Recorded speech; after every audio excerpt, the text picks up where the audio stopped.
Hello everyone. आज हम पढ़ेंगे डाइजेशन एंड एब्जॉर्प्शन। डाइजेशन कैसे होता है और एब्जॉर्प्शन कैसे होता है। डाइजेशन का मतलब क्या होता है? पाचन। मतलब कुछ भी हम खाते हैं तो मतलब कुछ भी फूड खाते हैं या फिर कोई भी आइटम्स खाते हैं तो हमारे कैसे हमको डाइजेस्ट करते हैं, उसको कैसे डाइजेस्ट करते हैं, वो कैसे पेट के अंदर जाता है फिर बाहर निकल जाता है एनस के रास्ते, वो कैसे क्रिया हो रही है, तो वो क्या होता है? डाइजेशन होता है। एब्जॉर्प्शन मतलब क्या होता है कि एब्जॉर्ब करना। जो भी फूड हम खाते हैं या फिर जो भी आइटम्स खाते हैं तो उसमें क्या होता है, क्या वो हम सॉलिड फॉर्म में खाते हैं तो वो सॉलिड फॉर्म में हमारे पेट के अंदर चला जाता है। तो सॉलिड फॉर्म में जाता है तो उसके अंदर जो भी प्रोटीन्स, न्यूट्रिएंट्स, जो भी कुछ रहता है उसको क्या कहते हैं, अवशोषण किया जाता है, तो उसको कहते हैं एब्जॉर्प्शन। डाइजेशन एंड एब्जॉर्प्शन क्या होता है? अभी देखिए क्या है कि हम कोई भी फूड खाते हैं, हमारे मतलब हमें जीवित रहने के लिए हमको फूड खाना ही खाना है, कुछ भी करने के लिए फूड खाना है। तो जब फूड जो हम खाते हैं वो क्या करता है, फूड को खाते हैं तो हमारे पेट के अंदर जाता है, ठीक है। तो किस तरह से पेट के अंदर जाता है, वो किस तरह से पेट के अंदर जाता है उसी को क्या बोलते हैं? Digestive system. यानी जो हमारे पास जो डाइजेस्टिव सिस्टम है, डाइजेस्टिव सिस्टम के थ्रू क्या होता है कि पेट के अंदर सारे मतलब प्रक्रिया होती है। कैसे फूड खाते हैं, फूड के वो फूड पे माउथ में जाता है, माउथ से फिर हमारे होते स्टमक में जाता है, फिर स्टमक से होते हुए इनस के रास्ते क्या होता है, बाहर निकल जाता है। तो वो सारी प्रक्रिया जिससे होती है इसी को क्या बोलते हैं? आप बोलते हैं डाइजेस्टिव सिस्टम। हिंदी में क्या बोलेंगे? तो पाचन क्रिया। डाइजेस्टिव सिस्टम को हिंदी में बोलते हैं पाचन क्रिया, ठीक है। अब बताइए, फूड जो हम खाते हैं वो सॉलिड फॉर्म में रहता है, तोड़ते हैं और मुंह में डालते हैं तो वो तो मतलब बड़ा नहीं रहता, लेकिन छोटा पीस में रहता है, लेकिन है तो वो सॉलिड फॉर्म में। तो जब क्या करते हैं, जब फूड को हम खाते हैं, माउथ में लेते हैं तो जटिल फॉर्म में रहता है, ठीक है, मतलब कॉम्प्लेक्स फूड रहता है, ठीक है। उसके बाद उसको मुंह में लेते हैं, उसके बाद क्या करता है, उसको माउथ में जब लेते हैं वो पेट के अंदर जाता है तो वो क्या कहता है, सिंपलर फॉर्म में टूट जाता है, ठीक है। बहुत ही छोटे छोटे टुकड़ों में, मतलब समझ लो कि लिक्विड फॉर्म में हो जाता है, ठीक है। तो लिक्विड फॉर्म यानी क्या होता है, conversion of complex food into simpler form. यानी जो जटिल पदार्थ है उसको कौन से बहुत ही सिंपल पदार्थ में क्या होता है, चेंज करने की प्रक्रिया को क्या बोलते हैं? डाइजेशन, डाइजेस्टिव सिस्टम बोलते हैं, ठीक है। डाइजेशन के थ्रू क्या होता है कि जो हम लोग कॉम्प्लेक्स फूड लेते हैं, जो जटिल पदार्थ लेते हैं वो पेट के अंदर जाकर वो जाता है तो क्या होता है, सिंपलर फॉर्म में कन्वर्ट हो जाता है। डाइजेस्टिव सिस्टम के थ्रू ही होता है, ठीक है।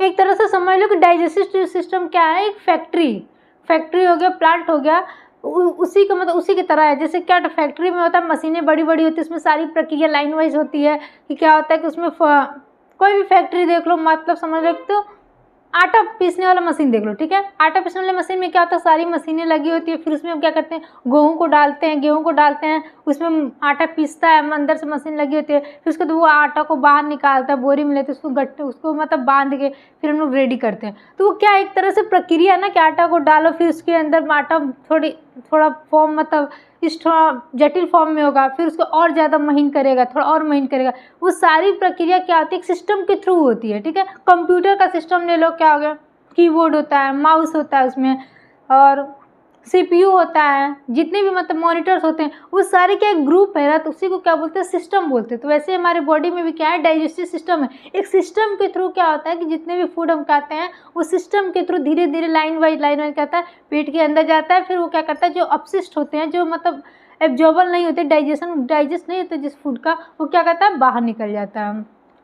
अब हमारे लिविंग ऑर्गेनिजम्स के लिए फूड बहुत ही ज़्यादा इंपॉर्टेंट है। क्यों? क्योंकि फूड में क्या प्रेजेंट होते हैं, कार्बोहाइड्रेट्स प्रेजेंट होते हैं, प्रोटीन्स प्रेजेंट होते हैं और फैट्स प्रेजेंट होते हैं। बहुत सारे और भी प्रेजेंट होते हैं, प्रोटीन्स हो गया, मिनरल्स हो गया, विटामिन्स हो गया, ये सब भी प्रेजेंट होते हैं। लेकिन जो विटामिन्स हो गया, मिनरल्स हो गया, ये सब बहुत कम मात्रा में हमें चाहिए होता है। लेकिन जो कार्बोहाइड्रेट हो गया, प्रोटीन्स हो गया, फैट्स होगा, ये बहुत ही ज़्यादा हमारे बॉडी के लिए बहुत ज़्यादा इंपॉर्टेंट है। क्यों? क्योंकि इससे हम क्या मिलता है, एनर्जी मिलती है, ठीक है। इसको खाने से क्या होता है, एनर्जी मिलती है, और ये क्या करता है, जो ऑर्गेनिक मॉलिक्यूल्स होते हैं वो हमें ग्रोथ कराने में हेल्प करता है, हमारे बॉडी को क्या करता है, ग्रोथ कराने में हेल्प करता है। और जो हमारी बॉडी टिश्यू से मिल के बनी है, हमने बताया था पिछले वाले चैप्टर में कि हमारी बॉडी किससे मिल के बनी है, सेल से मिल के बनी है।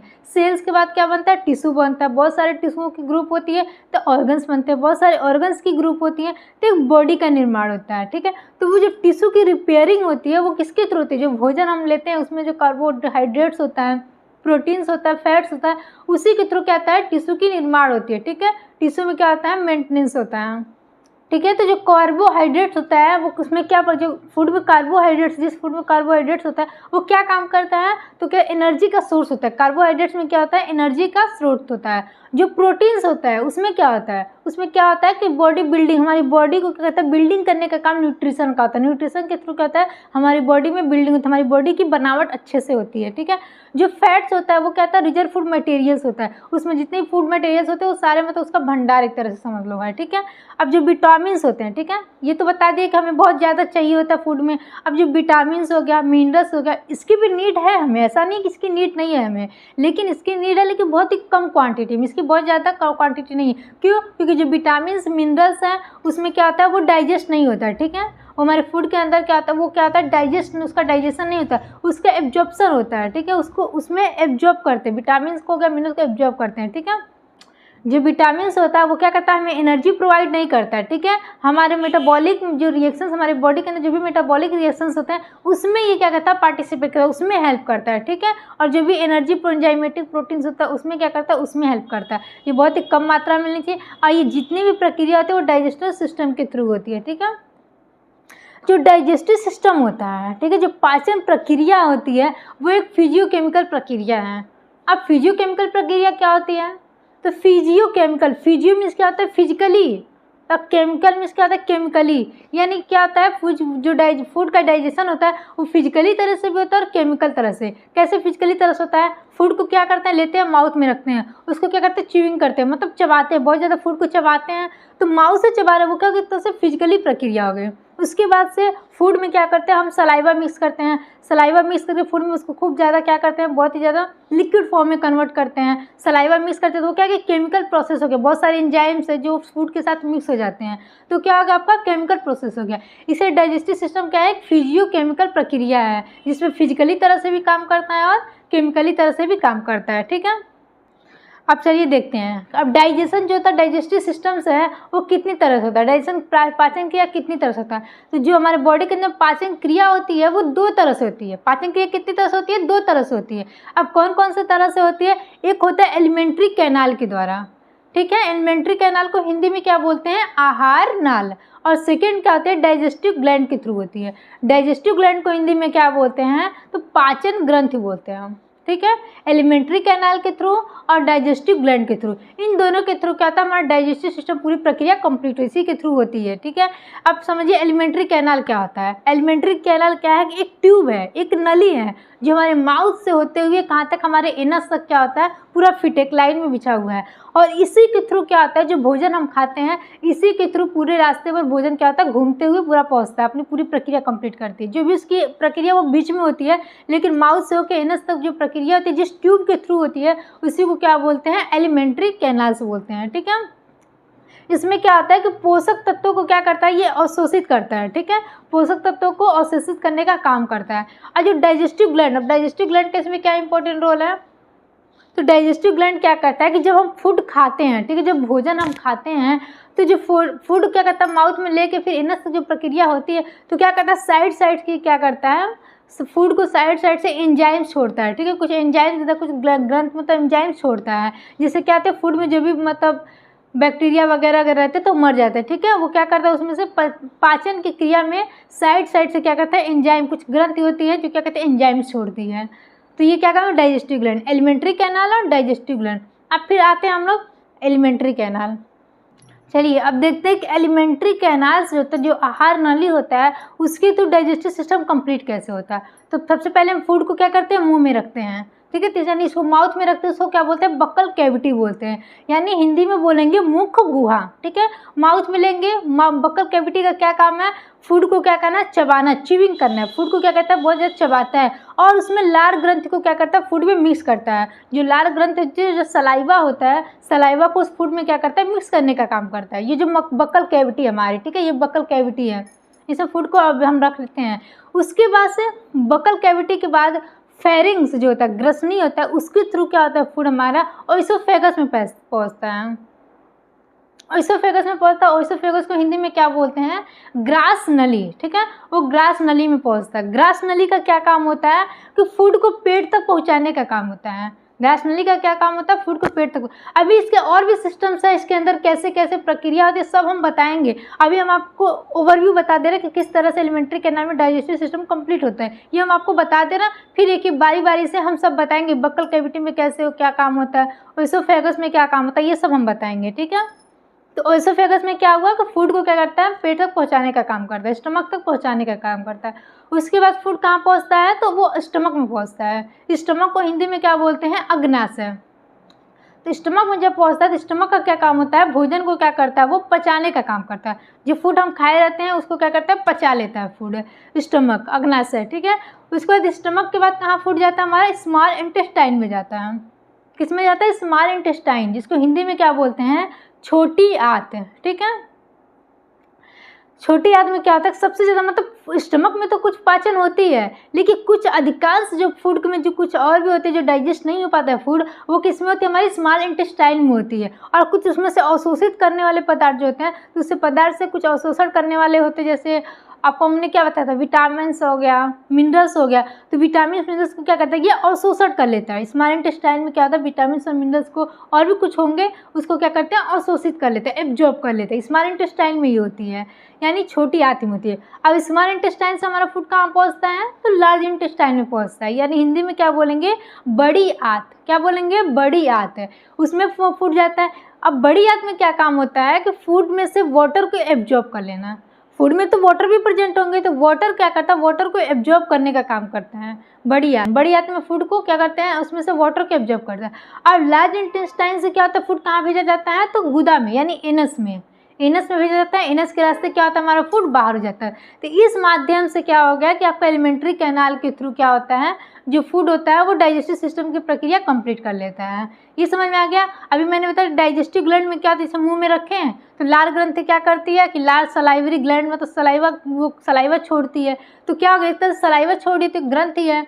उसके बाद जठर ग्रंथि होती है, जो क्या कहते हैं उसमें भी सलाइवा को जठर ग्रंथि में क्या होता है, जठर छोड़ती है। गैस्ट्रिक ग्लैंड होता है, तो वो क्या करता है, उसमें भी फूड को मिक्स हो जाता है। तो ये आपका सारा कंप्लीट डाइजेस्टिव सिस्टम इसमें होता है, ठीक है।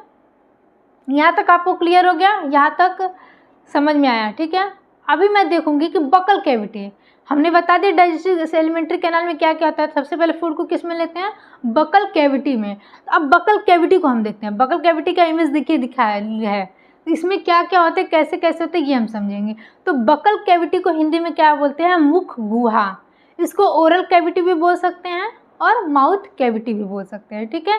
इसको मुख गुहा बोलते हैं। इसमें क्या होता है, बहुत ज़्यादा मात्रा में बकल कैविटी में क्या होता है, टीथ हैं, टंग है, और भी कुछ इसमें मतलब हैं, वो सारे क्या होता है बकल कैविटी के अंदर आते हैं। तो सबसे पहले हम क्या पढ़ेंगे, टीथ पढ़ेंगे, ठीक है। बकल कैविटी के अंदर क्या पढ़ेंगे, टीथ पढ़ेंगे, यानी दांत।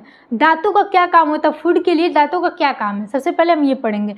अब लाइन वाइज पढ़ रहे हैं, ठीक है। बकल कैविटी में तो टीथ का क्या होता है, टीथ का जो निर्माण हुआ है बहुत ही कठोर ऊतक से हुआ है, ठीक है। बहुत ही स्ट्रॉन्ग होता है, बहुत ही ज़्यादा कठोर होता है, मजबूत होता है। उससे क्या होता है, आपकी दांत का जो है उसका निर्माण हुआ है, ठीक है। अब जो स्टडी, अब टीथ की स्टडी होती है, टीथ की स्टडी को क्या बोलते हैं, ओडोंटोलॉजी बोलते हैं। टीथ की स्टडी को क्या बोलते हैं, ओडोंटोलॉजी बोलते हैं। अब टीथ जो हमारे मतलब जीवन काल में जितना भी हमारा लाइफ जब से जीवित होता है जब तक मतलब मृत्यु तक, हमारे जो टीथ का क्या होते हैं कि दो टाइप का टीथ निकलता है, बचपन से लेकर के और मृत्यु तक। कितने टाइप के टीथ निकलते हैं, 2 टाइप के। फर्स्ट, जब बच्चे छोटे रहते हैं 12 साल तक की उम्र तक को क्या होता है, छोटे, जिसको हम लोग बोलते हैं दूधा दांत। क्या बोलते हैं, दूध वाली दांत। तो वो दूध वाली दांत होती है, जिसको हिंदी में क्या बोलते हैं, टेम्पररी मिल्क बोलते हैं। दूध वाले दांत को क्या बोलते हैं, इंग्लिश में बोलते हैं टेम्पररी मिल्क या फिर डिसाइडस टीथ बोलते हैं। जो क्या कहते हैं, सिर्फ कितना एज तक रहते हैं, तो 12 एज तक रहते हैं, ठीक है। 12 साल तक ही एज रहती है इसमें। उस 12 साल के बाद क्या होते हैं, सारे दांत टूट जाते हैं। उसके बाद से कौन सी दांत निकलती है, तो परमानेंट टीथ निकलती है, ठीक है। जो अभी तक हम लोगों के माउथ में बकल कैविटी में प्रेजेंट है, वो कौन सी है, परमानेंट टीथ है। ये जब टूट जाएंगे, अगर परमानेंट टीथ टूट जाएगी तो ये समझ लो कि फिर दोबारा से अपने आप से ग्रो कर लेगी, तो अपने आप से ग्रो नहीं कर सकती है। इसमें क्या कहता है, हमें डेंटिस्ट के पास से फिर नया दांत या फिर आर्टिफिशियल टाइप का वो दांत लगवाना पड़ेगा, ठीक है। वो ग्रो नहीं करेगी, तो इसलिए इसको क्या बोल देंगे, परमानेंट टीथ बोलेंगे। परमानेंट टीथ कितना होता है, 32 होता है। कितना होता है, 32। 16 ऊपर होता है और 16 नीचे होता है, टोटल 32 होता है। और जो आपका ये मिल्क टीथ होता है, जिसको दूध वाली दांत बोलते हैं, जो बच्चों में होता है, वो कितने होते हैं? तो 22 होते हैं। ठीक है, 22 नहीं, सॉरी 20 होते हैं। छोटे बच्चों में जो दांत होते हैं वो कितने होते हैं? 20 होते हैं। तो यानी हमारे पूरे जीवन काल तक जन्म से लेकर मृत्यु तक टोटल कितने दांत हम लोगों के होते हैं? तो 52 होते हैं। जो 12 ईयर्स तक एज तक कितने होते हैं? 20 होते हैं। फिर उसके बाद वो दांत धीरे धीरे टूट जाते हैं और फिर नया दांत ग्रो करता है, वो कितने होते हैं? 32 होते हैं। टोटल 52 होता है। अब देखिए जो टीथ होता है, यानी टीथ में, टीथ क्या है? आपका जितने भी दांत है सबको क्या कहता है? प्लूरल हो गया, यानी बहुवचन है। एक टीथ को क्या बोलेंगे? टूथ बोलते हैं। जो टूथ होता है आपका, उसमें 2 पार्ट होते हैं। टूथ के कितने पार्ट होते हैं? 2 पार्ट होते हैं। को क्या बोलेंगे? इनेमल। और सेकंड क्या है आपका? डेंटाइन। ठीक है, ये जो टूथ है, यहाँ पे इमेज में आपको दिखाया गया टूथ है, इसको इनेमल बोलेंगे। इनेमल जो बाहरी वाला भाग है, ठीक है, जो बाहरी भाग उसको क्या बोलेंगे? इनेमल। बाहरी परत को इनेमल बोलेंगे और निचली परत जो अंदर की परत है उसको क्या बोलेंगे? आप डेंटाइन बोलेंगे। ठीक है, डेंटाइन बोलेंगे। जो इनेमल्स है बहुत ही ज़्यादा कठोर है, सबसे ज़्यादा कठोर इनेमल्स होता है। जो डेंटाइन होती है वो मतलब नॉर्मल होता है, वो सही होता है। ठीक है, जो आपका इनेमल्स है, ठीक है, इनेमल्स किसका बनाता है? कैल्शियम एपेटाइट का बना होता है। इनेमल किसका बना होता है? कैल्शियम एपेटाइट का बना होता है। और जो आपके डेंटाइन्स होते हैं वो कैल्शियम फॉस्फेट का बना होता है। डेंटाइन आपका कैल्शियम फॉस्फेट का बना होता है। ठीक है, तो यहाँ तक आपको समझ में आ गया। अब कुछ डेंटिस्ट फॉर्मूला होता है, टीथ को याद करने का डेंटिस्ट फॉर्मूला होता है। डेंटिस्ट किस टाइप के होते हैं उसको हम बता रहे हैं। चलिए, तो अब हम दांतों के क्या करेंगे? प्रकार देखेंगे। दांत कितने प्रकार, टीथ कितने प्रकार के होते हैं? तो टीथ कितने प्रकार के होते हैं? 4 टाइप्स के होते हैं। ठीक है, ये जो 4 टाइप्स के टीथ होते हैं कौन कौन से होते हैं? तो पहला क्या होता है आपका? इंसीजर। ठीक है, इंसीजर को हिंदी में क्या बोलते हैं? कृतक। कृतक मतलब देखो नाम से समझ आ रहा है, कृतक। कृतक मतलब काटना। ये जो इंसीजर होता है उसका क्या काम होता है? काटने का काम होता है। इंसीजर कौन कौन सा? देखो ये जो हमारे आगे के 4 दांत हैं, 1 2 3 4, ये क्या है? आपके इंसीजर है। इसका क्या काम होता है? भोजन को काटने का काम करता है। कोई भी अगर हम रोल करके कुछ भी खाते हैं तो पहले यहीं से काटते हैं, तो इसका क्या काम होता है? काटने का काम होता है। 4 ऊपर होते हैं और 4 कितने होते हैं? नीचे होते हैं। तो यानी टोटल कितने हो गए? 8 हो गए, यानी 4 पेयर्स होते हैं। 4 ऊपर 4 नीचे, यानी टोटल 8 होते हैं। ठीक है, इसी को हम क्या बोलते हैं? इंसीजर को क्या बोलते हैं? नोज टीथ भी बोलते हैं। क्यों? क्योंकि ये हमारे नाक के सीधे सामने ही है, नाक के ठीक नीचे ही है, इसीलिए इसको क्या बोलते हैं? नोज टीथ बोलते हैं। ठीक है, ये इसका काम होता है भोजन को काटने का काम। उसके बाद सेकंड नंबर पे क्या आता है आपका? कैनाइन आता है। क्या आता है? कैनाइन। हिंदी में उसको क्या बोलते हैं? रदनक। रदनक, हिंदी में बोलते हैं रदनक। इसका क्या काम होता है? भोजन को फाड़ने का काम करता है। रदनक कौन सा होता है? ये देखो, ये साइड में जो हमारे दांत ऐसे नुकीले टाइप के थोड़े थोड़े निकले हुए हैं, इसको बोलते हैं कैनाइन्स, रदनक बोलते हैं। ये फूड को क्या करता है? फाड़ता है, उसको फाड़ देता है फूड को। ठीक है, ये कितने होते हैं? 2 होते हैं ऊपर और 2 कितने होते हैं? नीचे की टाइप में होते हैं। यानी 2 ऊपर 2 नीचे, टोटल कितने हो गए? 4 हो गए। टोटल कितने हो गए? 4 हो गए। और इसको क्या बोलते हैं? आई टीथ बोलते हैं। क्यों? क्योंकि देखो 2 हमारे आँख के सीधे नीचे ही साइड पे ये दोनों हैं, तो इसको क्या बोलेंगे? आई टीथ बोलते हैं। ठीक है, अब ये जो कैनाइन्स होते हैं जानवरों में, कुछ ऐसे जानवर जो मांसाहारी होते हैं, भोजन को फाड़ने का काम करते हैं, तो फूड जो उनका भी जो भी उनका फूड है उसको फाड़ते हैं, इसलिए उनमें क्या होता है? ये लंबा होता है। जैसे डॉग का देख लो, कुत्ते में क्या होता है कि दोनों क्या होता है? कैनाइन्स लंबे लंबे होते हैं। और आपका लायन में देख लो, शेर में हो गया, चीता में हो गया, इन सब में भी क्या होते हैं? ये जो कैनाइन्स होते हैं बहुत ही लंबे होते हैं। लेकिन हम लोगों में क्या होते हैं? छोटे होते हैं, क्योंकि हम लोग तो फूड को काटने का काम करते हैं, फाड़ते तो है नहीं। कभी कोई थोड़ा फाड़ने का काम होता है, तो इसलिए इसको छोटा कर दिया गया। तो ये आपका कैनाइन्स हो गया। अब उसके बाद 3rd नंबर पे आपका क्या आता है? Pre molars. प्री मोलर्स मतलब क्या होता है? अग्र चवर्णक। अग्र चवर्णक है। प्री मोलर्स का काम क्या होता है? कि भोजन को चबाने का काम करता है। क्या करता है? चबाने का काम करता है। कौन कौन से प्री मोलर्स हैं? ये जो आपका कैनाइन है, कैनाइन के बाद जो 4 दांत है आपके, ये कैनाइन्स हो गया। ठीक है, यहाँ पे इमेज में भी देख लीजिए, आपको दिखाई दे रहा हो कैनाइन्स है। और कैनाइन्स के जो बाद में 4 दांत है, ये क्या बोलते हैं? अर्धचवर्णक बोलते हैं। ठीक है, इसका काम क्या होता है? फूड को चबाता है, बहुत ही ज़्यादा उसको चबा करके एकदम मतलब क्रशिंग कर देता है, बहुत ही छोटे छोटे टुकड़ों में तोड़ देता है। ये कितने होता है? 4 ऊपर की तरफ होते हैं और 4 कितने होते हैं? नीचे की तरफ होते हैं। 4 ऊपर 4 नीचे, यानी टोटल कितने टीथ होते हैं? 8। 4 ऊपर के अपर साइड में, 4 नीचे की साइड में, यानी लोअर साइड में। तो इसको क्या बोलते हैं? आप प्रीमोलर्स बोलते हैं। और इसको क्या नाम देते हैं? इसको चिक टीथ बोलते हैं। चिक टीथ क्यों बोलते हैं? कि ये दोनों क्या है? हमारे साइड में है। ठीक है, गाल के दोनों चिक के साइड में, इसलिए इसको बोलते हैं चिक टीथ। प्री मोलर्स हो गया। अब फोर्थ नंबर पे हम क्या देखेंगे, मोलर। मोलर को क्या बोलते हैं हिंदी में, चवन्नक। क्या बोलते हैं, चवन्नक। इसका भी सेम वही काम है, इसको भी क्या करता है, ये भी क्या करता है, फूड को चबाने का काम करता है। फूड को क्या करता है, चबाता है। लेकिन ये कितने होते हैं, ये 6 होते हैं। 3 3 6, 3 3 6, यानी 6 ऊपर होते हैं, 6 नीचे के पेयर्स में होते हैं। सॉरी 6 पेयर्स होते हैं, 6 ऊपर अपर साइड में होते हैं और 6 नीचे के साइड में होते हैं, लोअर साइड में होते हैं। यानी टोटल कितने होते हैं, 12 होते हैं। चवन्नक मोलर कितने होते हैं, 12 होते हैं। ठीक है, ये जो लास्ट में टीथ है हम लोग का चवन्नक में, जो लास्ट है ये छोटे बच्चों में प्रेजेंट नहीं होता। जो इमेज में दिखा रहा है ना कि ये 4 जो हैं, जो सबसे लास्ट वाला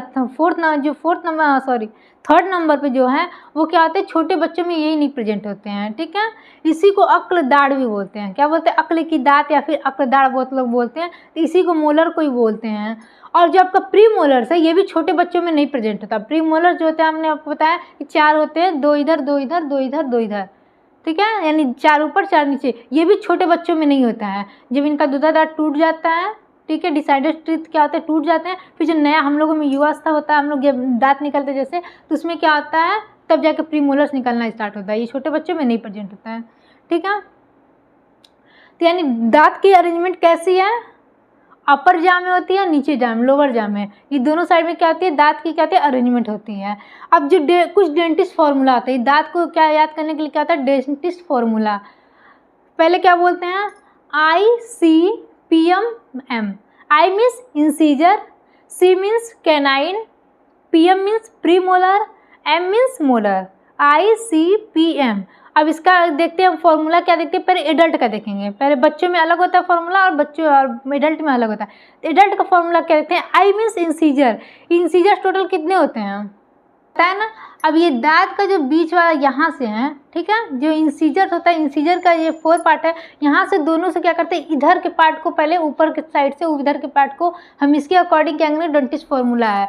तो पहले हम बताएं इंसीजर, I मीन्स इंसीजर। तो इंसीजर कितने होते हैं, 4 होते हैं, 2 इस लेफ्ट साइड में, 2 आपका राइट साइड में। ठीक है, 2 लेफ्ट 2 राइट साइड में। तो ये जो इसी के साइड हम बोले ना आधा पार्ट से अलग करके, तो जो ये 2 होते हैं, 2 हो गया। फिर क्या होता है, इंसीजर के बाद क्या होता है, कैनाइन। कैनाइन कितने होते हैं, 1 होते हैं, 1 इधर और 1 इधर, इसलिए 2 बोले थे। तो कैनाइन 1 2 1। उसके बाद प्री मोलर कितने होते हैं, प्री मोलर भी आपका हो गया 2, 2 प्री मोलर्स हो गया। फिर मोलर्स आपका कितना हो गया, तो 3, यानी 6 बोले थे अपर जाम में, 3 लेफ्ट साइड 3 राइट साइड। तो ये आपका क्या हो गया, 3 मोलर्स हो गया आपके, चवन्नक जिसको बोलते हैं। तो आपका क्या होगा, 2 1 2 3 अपर साइड में और 2 1 2 3 नीचे साइड में। 2 इंसीजर्स, 1 कैनाइन्स, 2 आपका प्री मोलर्स, 3 आपका मोलर्स। ये आपका हो गया कि डेंटिस्ट फॉर्मूला एडल्ट का। अब हम देखेंगे चाइल्ड यानी बच्चों का डेंटिस्ट फॉर्मूला क्या होता है।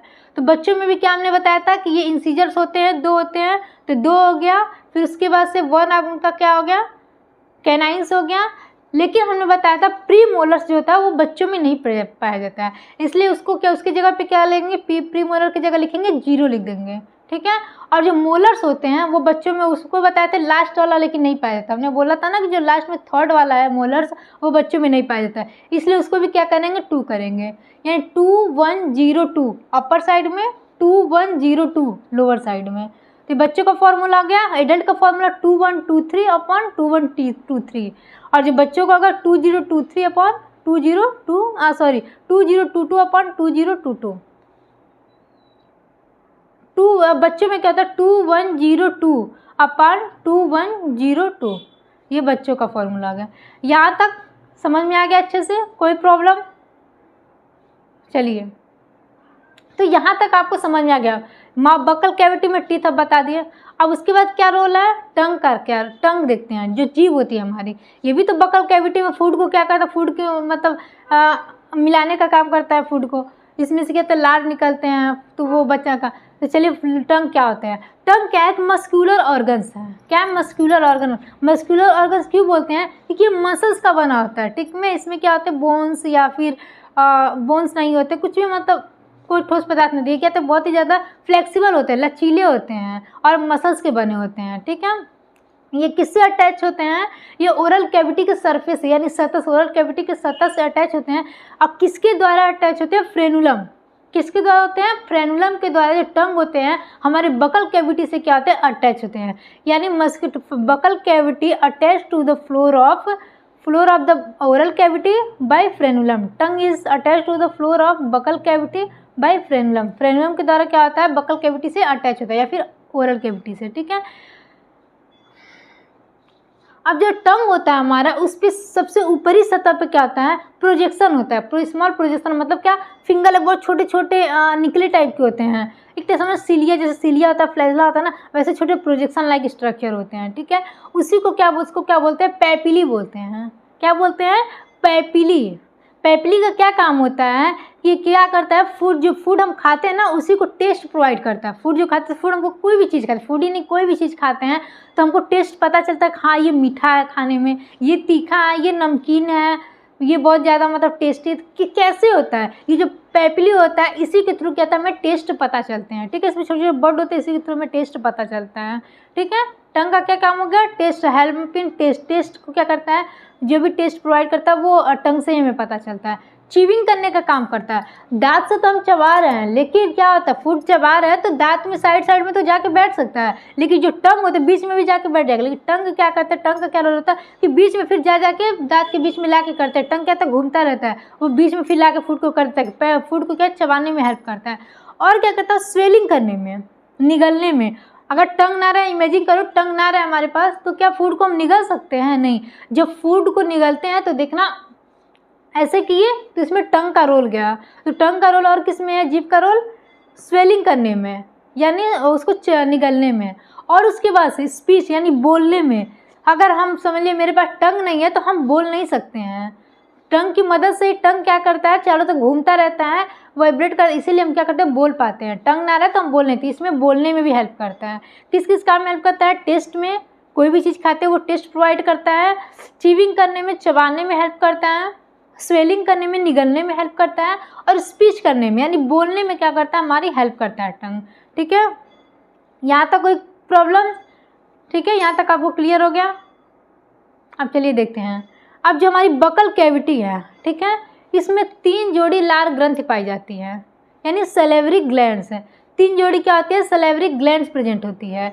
फर्स्ट क्या हो गया आपका? जिसका मतलब सलाइवरी ग्लैंड मतलब जो सलाइवा को सिक्रीट करता है उसी को सलाइवरी ग्लैंड बोलते हैं। तो पहला क्या हो गया आपका? पैरोटिड। क्या बोलते हैं? पैरोटिड्स। सेकंड क्या होगा आपका? Sublingual. Parotid glands, sublingual glands. और थर्ड आपका हो गया सब मैक्जिबुलर ग्लैंड्स। ठीक है। पहला हो गया आपका पैरोटिड ग्लैंड। पैरोटिड ग्लैंड सबसे बड़ी ग्लैंड है, सबसे ज़्यादा अधिक मात्रा में क्या करता है? मतलब ग्लैंड क्या होता है? सलाइवा सिक्रीट करता है। सबसे ज़्यादा इसमें सलाइवरी मतलब सलाइवा सिक्रीट होता है। मतलब आधा समझ लो कि सलाइवरी ग्लैंड के थ्रू सलाइवा सिक्रीट होता है। उसके बाद सबलिंगुअल आ गया। सबलिंगुअल ग्लैंड में क्या होता है कि बहुत ही कम मात्रा में क्या होता है? लार का उत्पादन करता है। ठीक है। बहुत ही कम मात्रा में ये लार का उत्पादन करता है। उसके बाद आपका सब मैक्जिबुलर ग्लैंड्स होता है। सब मैक्जिबुलर ग्लैंड का क्या होता है? ये जबड़े के नीचे होता है, जो हमारा ये तालू बोलती हूँ ना, जो मतलब ये है ऊपर से नीचे की तरफ, जो टंग को ऊपर करेंगे तो जो नीचे वाला है वहाँ से कहते हैं उसी को सब मैक्जिबुलर ग्लैंड बोलते हैं। सब मैक्जिबुलर ग्लैंड बोलते हैं। जबड़ा के नीचे होता है। इसमें क्या होता है? सलाइवा क्या होता है? मतलब अमाउंट ऑफ सलाइवा, बहुत ज़्यादा सलाइवा क्या करते हैं इसमें? एब्जॉर्ब करके रखते हैं। यहाँ से सलाइवा बहुत मतलब वो होता है, एब्जॉर्ब होता है, निकलता है। अब हम देखेंगे कि जो बक्कल कैविटी है उसमें कुछ एंजाइम्स प्रेजेंट होते हैं। ठीक है। ये सलाइवरी ग्लैंड में सलाइवा छोड़ते ये तो हो गया, लेकिन कुछ एंजाइम्स हमारे बक्कल कैविटी में कुछ एंजाइम्स भी होते हैं जो फूड को क्या करते हैं? फूड में जैसे हम क्या होता है? फूड को ही खाते हैं तो उसमें बहुत सारे बैक्टीरिया भी होते हैं। तो अगर उस फूड को बैक्टीरिया के साथ हम खा लेंगे तो जाके हमारे अंदर क्या करेगा? प्रॉब्लम क्रिएट कर सकता है। तो कुछ एंजाइम्स प्रेजेंट होते हैं जो क्या करते हैं? उस बैक्टीरिया को मार देते हैं। और भी किसी काम में फूड को जैसे ही हम लेते हैं स्ट्रॉन्ग फूड किसी और भी काम में करता है। तो वो एंजाइम्स कौन कौन से होते हैं देखते हैं। पहले होता है आपका लाइसोजाइम एंजाइम्स। ठीक है। लाइसोजाइम्स एंजाइम्स क्या होते हैं? जीवाणुनाशी होते हैं, यानी जीवाणुरोधी होते हैं। जो भोजन खाते हैं उसमें जीवाणु होता है, और जैसे हम माउथ में लेते हैं तो माउथ में क्या होता है? लाइसोजाइम एंजाइम का सिक्रीशन होता है और वो जीवाणु को वहीं पे मार देता है। ठीक है। बैक्टीरिया को मार देता है। ये लाइसोजाइम्स का काम होता है। सेकेंड नंबर पर आ गया आपका टाइलिन एंजाइम्स। टाइलिन एंजाइम्स का क्या होता है कि जो फूड स्टार्च रूप में होता है, ठीक है। जो फूड स्टार्च फॉर्म में होता है उसको क्या करता है, माल्टोज में कन्वर्टिंग करने का काम करता है, ठीक है। क्या करता है, माल्टोज में यानी सरल फॉर्म में क्या करता है, सरल फॉर्म में शर्करा में उसको कन्वर्ट कर देता है, बदल देता है। ये आपका क्या काम है, टैलिन एंजाइम्स का काम है। उसके बाद थर्ड नंबर पे आपका क्या आता है, डाइस्टेज। क्या आता है, डाइस्टेज एंजाइम। इसका भी सेम वही काम है, जो टैलिन एंजाइम का काम है वही सेम डाइस्टेज एंजाइम का भी काम है। ये भी क्या करता है, स्टार्च को माल्टोज में कन्वर्ट कर देता है, यानी सरल फॉर्म में कन्वर्ट कर देता है। अब आपका आ गया फोर्थ नंबर पे म्यूकस। क्या आ गया फोर्थ नंबर पे, म्यूकस एंजाइम्स। म्यूकस एंजाइम का क्या काम होता है कि जो फूड हम खाते हैं तो उसमें सलाइवा जब मिक्स हो जाता है तो क्या करता है, फूड को क्या करता है, चिपचिपा बना देता है। देखते हैं फूड हम लोग लेते हैं सॉलिड फॉर्म में, लेकिन अंदर जाके क्या होता है, चिपचिपा टाइप का, थोड़ा अजीब टाइप का हो जाता है फूड। तो क्या करता है, वो म्यूकस एंजाइम के कारण ये फूड क्या करता है, चिपचिपा हो जाता है। तो ये काम है आपका म्यूकस एंजाइम का। तो हमने यहाँ तक देख लिया, बकल कैविटी में 3 जोड़ी लाल ग्रंथि होते हैं और क्या होते हैं, चेल्स में कुछ एंजाइम्स प्रेजेंट होते हैं। कौन कौन से हमने लाल ग्रंथि बता दी, सलेवरी ग्लैंड बताया, parotid glands, sublingual glands, submandibular glands, ठीक है। और कौन कौन से हमने एंजाइम्स बताया, lysozyme enzymes, ptyalin enzymes, diastase enzymes और म्यूकस एंजाइम। यहाँ तक क्लियर हो गया, ठीक है। यहाँ तक क्लियर हो गया आपको। अब हम नेक्स्ट बात करेंगे फेरिंग्स का, मतलब ग्रसनी, जिसके थ्रू क्या होता है, जो क्या करता है, फूड को और एयर को क्या करता है, ट्रांसफर करता है, ठीक है। माउथ से ट्रांसफर करने का काम किसका होता है, फेरिंग्स का, यानी ग्रसनी का। और वो क्या कहाँ पे पहुँचाता है, ओइसोफेगस, यानी ग्रास नली में जाता है। फूड कहाँ जाता है, ग्रास नली में जाता है। ग्रास नली का क्या काम है, फूड को ट्रांसपोर्ट करना, ठीक है। स्टमक में फूड को क्या करता है, ट्रांसपोर्ट करता है। ओइसोफेगस के थ्रू, ग्रास नली के थ्रू ही क्या करता है, फूड स्टमक तक पहुँचने का काम करता है। अब देखिए, जो ओइसोफेगस है, जो ग्रास नली है, वो कितने सेंटीमीटर की होती है, जो ग्रास नली है वो टोटल 25 सेंटीमीटर की होती है, ठीक है। इसमें पाचन क्रिया नहीं होता, फूड जो खाते हैं उसमें पाचन क्रिया नहीं होता, फूड का डाइजेशन नहीं होता। सिर्फ और सिर्फ ओइसोफेगस का काम है, बक्कल कैविटी से फूड हमने लिया उसको स्टमक तक पहुंचाने का काम करता है, ठीक है। और ये जब फूड को क्या करता है, फूड तक मतलब पहुंचाया जाता है, तो किस तरह से पहुंचाया जाता है, उसमें पेरिस्टेल्सिस होता है। पेरिस्टेल्सिस का मतलब क्या होता है, फूड को खिसकाना। फूड को क्या करते हैं, ये नली तो क्या पतली है नली, तो फूड अपने आप तो जैसे फूड तुरंत सरकता नहीं, तो अपने आप सरक नहीं, तो पेरिस्टेल्सिस होता है, यानी क्रमानुकुचन, जिसको हिंदी में बोलते हैं क्रमानुकुचन से बोलते हैं। उससे क्या होता है, फूड को मतलब सरकाने का काम करता है, स्टमक तक क्या करता है, वो आराम से फूड को सरका देता है, ठीक है।